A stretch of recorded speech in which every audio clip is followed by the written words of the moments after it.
The Minister for Works and Housing, Kojo Nkrumah, has urged contractors working on the drainage and flooding control program to work together and engage with local communities.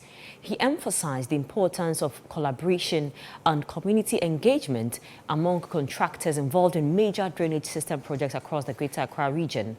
The minister further stressed the necessity for contractors to collaborate with local authorities for proper handing over and maintenance of drains upon project completion. There is more in the following report by Citi News' Christopher Kevin Asima and read by Berlin London. Housing embarked on a working visit to inspect ongoing drainage projects spearheaded by the Garrett Project and the Ghana Hydrological Authority. The visit also aimed to assess the progress of the flood control program implemented by the ministry in Accra, focusing on the comprehensive flood management initiatives managed by the Ghana Hydrological Authority and the ongoing drainage projects facilitated by the Garrett Project. Initiated in response to the devastating floods of June 3, 2015, the Garrett Project was launched with support from the World Bank with the primary objective of mitigating the risk of flooding in Accra. Speaking to the media during the tour, the minister urged contractors involved in drainage and flooding control projects to adhere strictly to agreed-upon timelines to ensure the timely completion of delivery of infrastructure projects. For us, one of the key things is the speed of work. We want to be clear that our contractors need to ensure that they deliver on time or sometimes even as quickly as possible ahead of schedule. I mean, if you look up, the rains are almost here with us. Yes, it's true, we had issues with certain levels of approval, sometimes funding. In fact, currently, we have a challenge in Parliament. For those of you who followed Parliament yesterday, we have about 150 million World Bank facility that's supposed to be approved. Part of it is supposed to help fund some of the parts of this Garrett project. So yes, there have been issues with funding and approval, etc.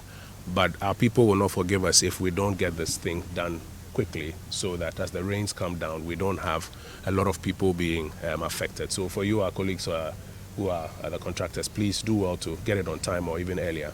And that's why I'm happy about this conversation as to how we can work with the consultants to see if we can even work maybe sometimes overnight, and get things done faster. Project Coordinator for the Greater Accra Resilient and Integrated Development Project, Dr. Kojo Ohinesafo, outlined the areas the project focuses on.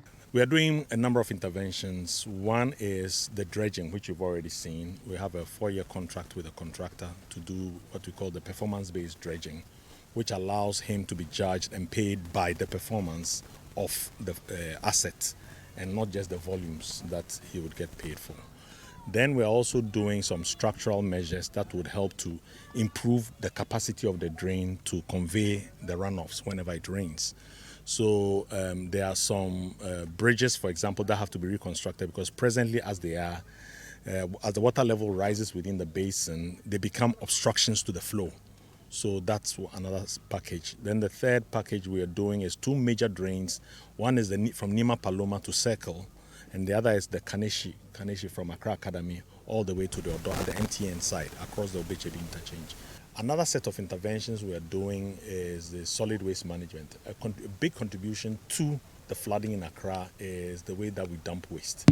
Largely, and you would go around, you'd see that a lot of the gutters are choked with waste. So under Ministry of Sanitation and Water Resources, they are addressing the solid waste collection and management. The minister further stressed the need for contractors to collaborate closely with local authorities to ensure proper maintenance of drains upon project completion. We can come in and build storm drains, but if the local communities don't take ownership to ensure that they are not choked, if the local communities don't take ownership to ensure that, for example, where we are doing this catchment system to ensure that the silt that comes from uphill is arrested, they don't take responsibility to clear it regularly, all of this will go waste.